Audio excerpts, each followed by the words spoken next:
Mr. Dowd, how did you happen to call him Harvey? Well, Harvey's his name. How do you know that? Well, now that was a rather interesting coincidence, Doctor. One night several years ago, I was walking along Fairfax Street. That's between 18th and 19th. Do you know that block? Yes. I had just helped Ed Hickey into a taxi. Ed had been mixing his rye with his gin again, and I felt he needed a little conveying. As I was walking down the street, I heard a voice say, "Good evening, Mr. Dowd."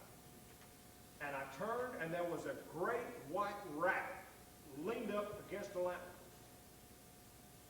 I thought nothing of that, because when you've lived in a town as long as I've lived in this one, you get used to the fact that everyone knows your name. Well, naturally, I go over to chat with him, and he said, "Ed Hickey was a little spiff this evening, or could I have been mistaken?" Well, he was not mistaken. I think the world and all of Ed, but he was spiffed. Well, we talked for a while, and finally I said, "You have the advantage of me. You know my name, but I don't know yours." And right back at me, he said, "Well, what name do you like?" Well, I didn't have to think a moment about that. Harvey's always been my favorite name, so I said, "Harvey." And this is the most interesting part of the whole thing, Doctor. He said, "What a coincidence. My name happens to be Harvey."